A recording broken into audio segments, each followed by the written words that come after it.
So, in the meanwhile, let me share a quote from Maya Angelou. She's my favorite person. And she said, "My mission is in life is not just to survive, but to thrive, and to do so with some passion, some compassion, some humor, and some style." And I'm sure all of us pretty much resonate with this idea. So, happy Women's Day to all of you. Good afternoon. It was wonderful listening to other two ladies, so accomplished in life, and sharing their views. That was awesome. So a lot of statistics have already happened. A lot of things have already been told. Let me just have this topic, because it's so close to my heart, and I will also bring in my own journey in this a few slides that I'm sharing. So. Yeah. So, so I want to ask all of you, if you can respond, it's fine. If you can just unmute yourself and respond. How many of you have ever felt small just because you were not good looking enough, or because you were small, or you were thin, or fat, or not smart enough, not intelligent enough, not talented enough, because probably you were not fair enough, how many of you have ever felt any sort of belief, were given from the society around you, community around you, people around you, or that emerged from within you? Can you just unmute yourself and say something? It would be nice if it is, if people participate. So I would like to add, I have been, I think, a part of two types of such beliefs. That once, when I was a fat person long time back, I used to be told that I need to lose weight, I need to lose weight. And then when I became a thin person, I still get told that why don't you eat something? Why do you look so thin? So this is the kind of, now I do not have that insecurity anymore, but I would say yes, that people do try to create that insecurity within you a lot of times. All right. Yes. As per statistics, as per research, almost 85% of us human beings have some sort of beliefs, limiting beliefs, or sort of self-worth, self-esteem issue of some degree or the other. So we are all subject to it, and those who are not, congratulations to them. This is the next slide. Yeah, next slide. Can you identify this boy and this lady?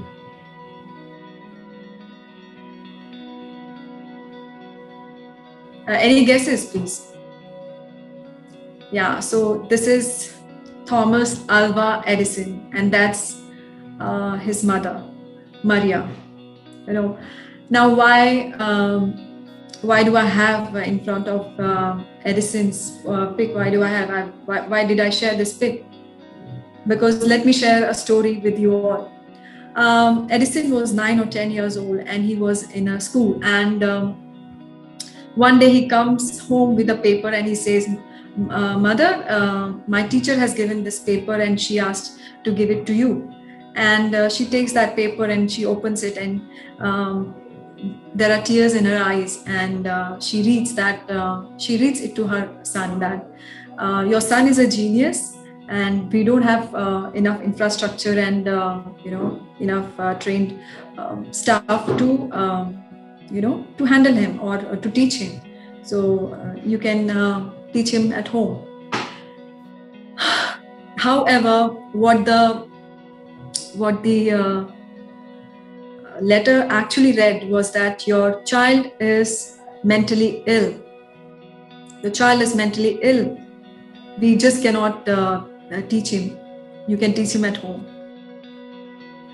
So here was this mother who did not succumb to the opinions of other people, and we all know Edison. He was the genius of the century, And can we have next slide? And he was so accomplished. He had some 1093 patents to his name. And the incandescent bulb, the phonograph, and a lot of other things which we would not be here today if it was not for Edison. So next slide, please. So these are his contributions in 84 years of his life. The photograph, the incandescent light bulb, the earliest motion picture cameras, and he also created the world's first industrial research laboratory. Well, also known as the genius of the century then. Now, why did I bring this example? This is one example from the Western world. How many of us know, like I was asking yesterday, can you put me across to the next slide? Yesterday I asked, how many of us know Abdul Kalam's, Honorable APJ Abdul Kalam's mother's name? Ashiyamma. And I have a purpose in doing this. I'll tell you why. Kalpana Chawla, Sanjyoti, Amitabh Bachchan, Teji Bachchan, Vivekanand, Bhuvaneshwari Devi, A.R. Rahman, Karima Begum, Kapil Dev, Lajwanti, Chhatrapati Shivaji's mom was Jijabai. So, why don't we speak about the mothers here?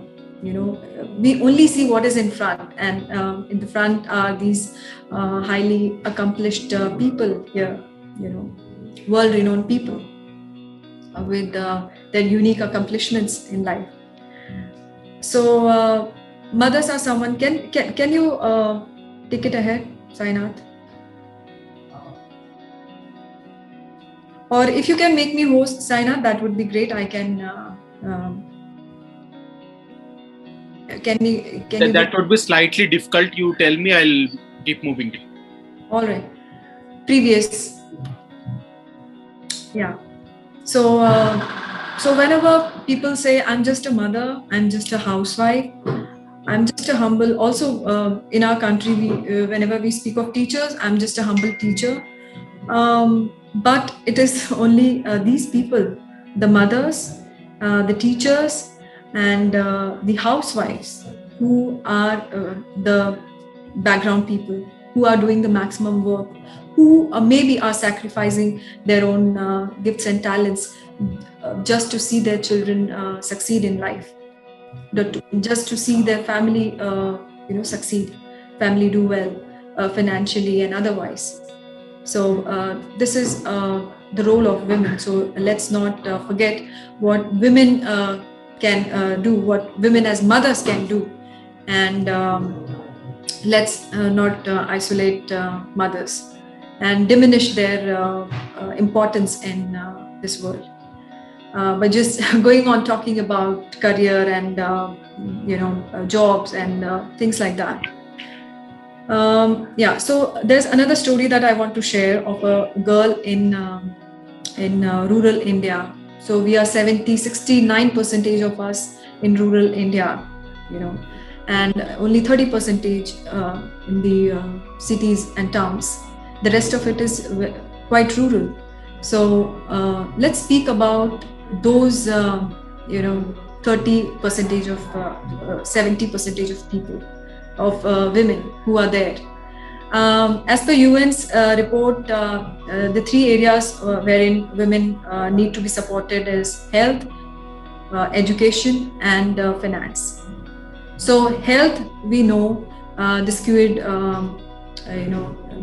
the doctor just spoke about the statistics, skewed ratio in some parts of our country. That's health. Education, we all know. Many young girls are not able to go to higher secondary school because of so many things that are happening, because they are not well supported, because the periods and puberty issues, all that, and of course the security and safety issue, and finance. because unless and until a woman is financially independent, she will definitely not she will always be subject to the atrocities, the violence that's happening against them. So it's very important that they are financially independent, so that in their household, the families, the in-laws, they all support. So it's important to have that financial standing of your own, and for that, education is very important. So if we ensure education, I think it should start with education.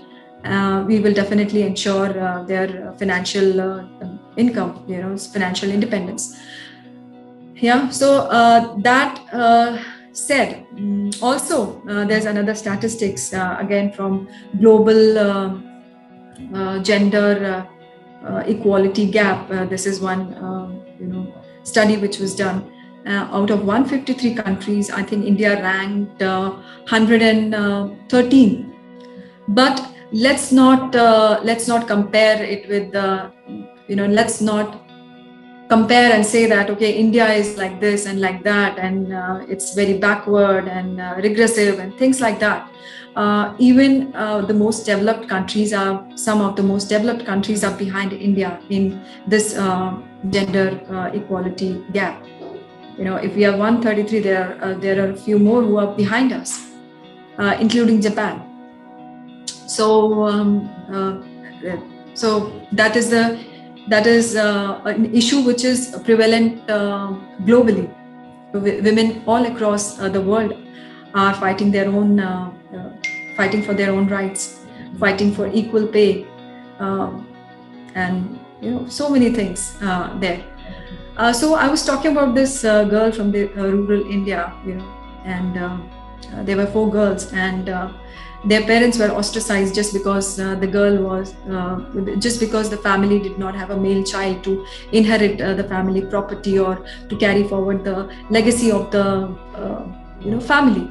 And one fine day, she saw this feud between her father and her uncle, father's elder brother, feud over the ancestral home. And her father was not given the ancestral rights over that home, which should have been, because he did not have a male child. And so imagine what would have been the plight of that girl. How would she have felt then, and more than anything, loss of the basic need, which is roti kapda makan. So one of them is makan, the house. So more than the loss of house, she now felt really something non-existent. She felt insignificant, and she felt that the ground under her feet was just slipping away. Like she did not like people did not notice her, as if she was transparent, and she was so feeling bad about her own existence. But she made a choice. She made a choice to not succumb to these norms, the belief system that was existing then. Also, then at that time, the property rights, the women could not have inherited the properties of their father, as per the constitution as well. And later they amended it, and they have rights now.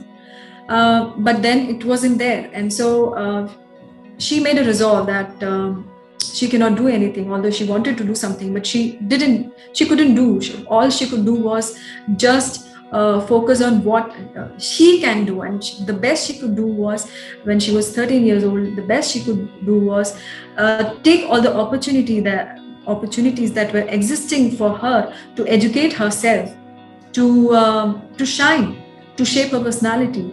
It was school, it was all the activities which were offered in school, the college, wherein she stood for elections as student council member, student council president, in fact, and led a batch of 2,000 women of a college in south of India.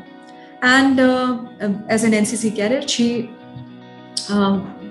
she was adjudged as the best NCC cadet. She represented her battalion, directorate in fact, at Delhi. So she was trying to do everything possible that she could, apart from her parents supporting her with the school and college opportunity. So she was doing everything. And exactly 10 years from that incident which happened, it happened in summer, and exactly 10 years down the line, she found herself in Asia's biggest naval academy and in one of the world's fourth most largest military powers. She was trained as a naval officer alongside 70 other men. So there were 27 women and there were 73 other men. And she was trained alongside the same training, the same rigorous training. And she marched shoulder to shoulder with them. And she got her first appointment, and she was leading men, 70 to 100 men during her watch. And that woman was none other than Lieutenant Commander Sadhna Giri. And things, of course, a lot of things changed for me. But a lot of things changed for me, my family. More than that, what changed was the mindset of the people in my village. They started educating their girls. They started giving them higher education. Higher education. And, and things changed, and that's a big change. That's a really, really, really big change from a situation where girls were considered insignificant to now a situation where I was commanding men. So it was a great change for me, and the change that this situation brought, my being in the armed forces brought, and that was that people started encouraging girls. They felt proud in having girls. So that was one incident, and then there were then there was no looking back. And 5 years down the line, my sister also joined the armed forces. The other two are also doing very well. One is in software engineer, and the other is a teacher in an international school. And this is my journey from. In the first week, I am with my mother in the academy, from where I was passing out. And this was the day. It's a very memorable day in everyone's life. Whoever is passing out, the Antim Pag, and everything is so fresh and memorable still. And in the academy, you never really get so much of time. You really you get famished, because there's no time for you to sit and have meals. Probably 2 to 3 to 5 minutes. That's it. That's all you have, and you have to run back and get ready for your next thing. So that's me there, looking famished, but definitely very proud. And in my subsequent pictures, you can see all these things. I mean, whatever I could. Yesterday, I just gathered them, and this is some of them. And then. Immediately after I left the armed forces, I was abroad for 2 years, and therein my younger one was still very young. He was five months when I left the armed forces. 1 year, in fact, 1 year, and I had to join my husband there. And for some time, 1 year, in fact, I did not do anything, and I was just sitting and thinking as to what should my life be. And like I said yesterday, my life, I somehow thought 9 to 5 is not for me. Any job is not for me, and I took up liking for coaching and mentoring, because I got some opportunity there to mentor and speak and impact young lives abroad, 13 to 18 years for 20 years old kids. And then from there on, there was no looking back, and then there was another thing which happened after I left the armed forces, and that was the pageant journey that in itself was a very unique and remarkable journey of my life. Now, again, there were a few who always came up, the voices, external voices, not your own internal voices, external voices who said, what happened to her? Why is she doing pageant? And so it was my own journey. I just wanted to experience pageant, be a different person, experience a different personality of my own self. And so therein I joined women from 150 countries, from Indian women especially, all across the world, and that was held in Greece. And I got this title called Mrs. India Worldwide Pride of Nation. And the second slide. And then, of course, in the picture wherein you can see my son and my daughter and my husband, it was taken abroad, wherein when he was very young, I took him around to some 15 countries, and he went on to become a record holder of being the youngest Indian boy to have traveled so many countries in that span of life. That one. And then, of course, the pageant journey, and of course now my entrepreneurial journey, where I've just begun. So I never had a laid down path, to follow. And yes, people always question. People always say, "Why don't you go and join some good, nice corporate job? You're so qualified, so experienced." And I'm like, no, that's not my calling. I have a calling. Calling in coaching and mentoring and training, and I pretty much love it, and that's my purpose of life now. Of course, the purpose can change later, but as of now, I believe this is the thing I want to do. I enjoy so much. So let me just talk a bit about how can we identify this belief which is not helping us, and where does this belief come from? So these things come from our parents, how they are around us, the culture, religious beliefs are also existing, the school, the experiences we have from 0 to 7 years of age, we pretty much have all the program in our head, and that becomes a blueprint, and that is a basis of how we observe the life, how we perceive the life, how we take decisions, how we respond to situations, and this is it. These are the things which contribute. Next. So how do I identify I have some limiting beliefs? So I came up with, after so much of study, I came up with the simple procedure. So list down all the things wherein you were successful, and list down things where you failed. And when you were successful, list down those things which became your assets, which were your plus points, which helped you become successful. And in the failure list, list down those things which probably you think that you failed because of those things, those blocks. And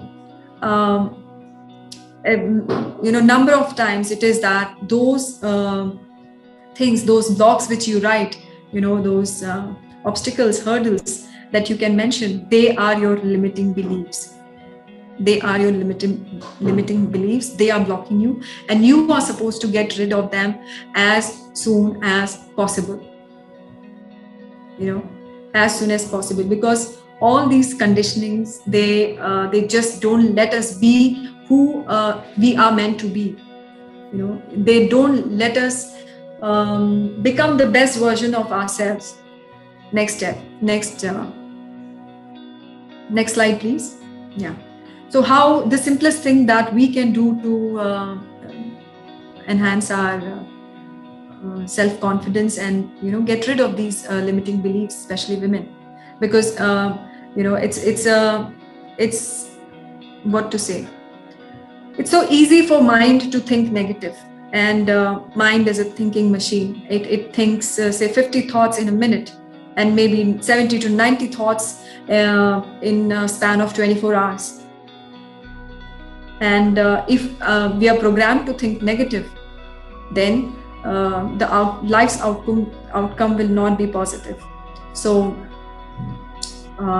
what are some of the things that we on personal level can do to enhance our confidence, self-esteem, and get rid of those limiting beliefs and insecurities. They are positive self-talk. Positive self-talk is, suppose you are going for some particular task and you feeling that, okay, will I be, you having those doubts, will I be able to do it or not? So what will happen? So instead of these doubtful thoughts, just replace it with positive ones. I'm going to enjoy it. I'm excited. I'm thrilled. I'm come out successful. There are affirmations. I'm confident. I'm positive. I'm good looking. And then there is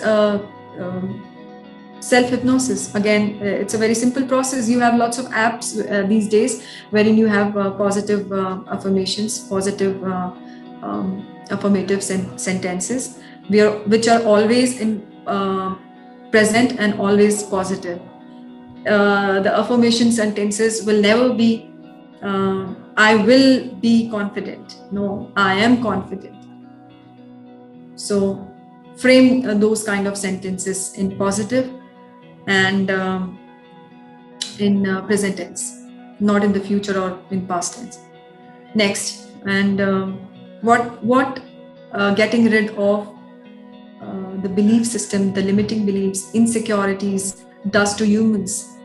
What it does is it builds better mindset. It makes you more action oriented. It definitely builds an unshakable confidence.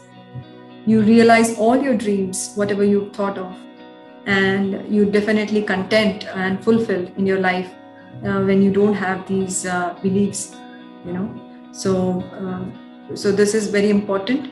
So we spoke of attitude and behavior.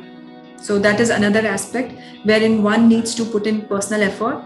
After these, this is given by society, and the behavior and the attitude is chosen by us. Partially, these are also contributing factors, but we can always have a different approach, different system of living, so that in our own best interest, so that we can enhance our capability of doing things, of being more productive, of of achieving more, of becoming something bigger than what we are today. So this is the important thing which I thought I should mention. And at every point of life, we are always we are either people doubt us or we ourselves doubt in our minds. So let's get rid of those doubts and limiting beliefs and insecurities, and just be free from inside and explore our full potential. So that's it.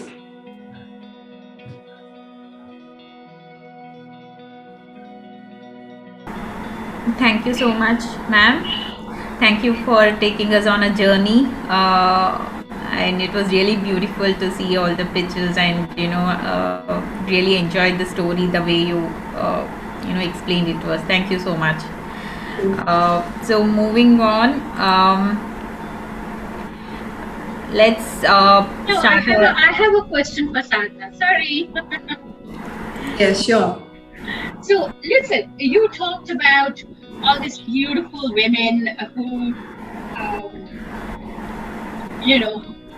I want to know, if you were one of those women, how would you describe yourself? Your children, or what would your kids say about you? Say again, I didn't get the question. Okay, Anita. You shared all those lovely women, whether it was Amitabh Bachchan's or Shivaji. What would your children say about you? My children. Yes. My children. Yes. Definitely. I am making sure, and I will make sure in future, that they have great things to say about me.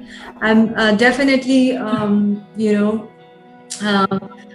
Definitely, every mother contributes. My mother has contributed to what I am today. She was a housewife, and that is why I so much, speak in support of housewives and mothers. So part of the decisions that I take in my life is definitely revolving around my children. They are my center of most of the decisions in my life, and yes, so whatever knowledge I have acquired, the experiences I have, I will use all of it to help my child, my daughter and my son. My daughter is 10 years old, my son is 4 years old, to help them be the individuals that they want to be. Definitely, I will guide them, build a disciplined mindset, give them that attitude, but I will never pressurize them. I will never choose path for them. Okay, all right. So definitely they have all the freedom. My daughter will. Yeah, thank you so much. Who they want to be. Yeah. Okay.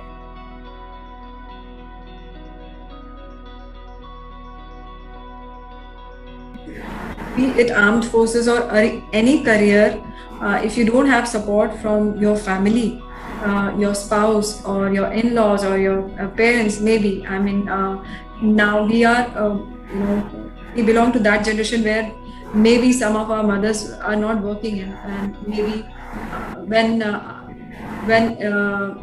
it will come to my daughter, I would be maybe working still and may not be able to give her that support which my mother gave me during my delivery, during initial nurturing period of my child, and things like that. So definitely parents play, in-laws and spouse, they play a very vital role. Also, when there are support from organizations, for example, there is creche established. So yes, I did have, when I moved here to Mumbai from Visakhapatnam, where I was posted prior to Mumbai. It was a joint user aerodrome.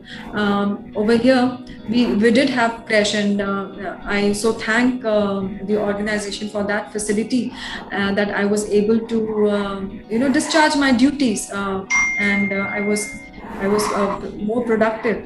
So that was one, and so these are the things. And then of course the maternity leave, this childcare leave that has come up, when you can every year you can availability, apart from your usual annual and casual leave.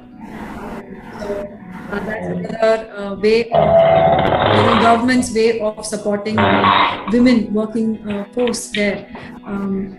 I don't know how much it is available in the corporate sector, but definitely in the government sector, in the armed forces, these things are pretty much prevalent.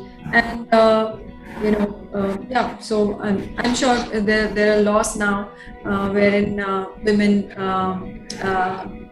there are 50 women working somewhere, so there has to be a creche. Yes. Not many women employees are aware, or maybe employers are not aware, but it would be great practice, great support and infrastructure if they do so, if they create a creche and let give that support, so that the women can contribute to the organization and economy of the country in the larger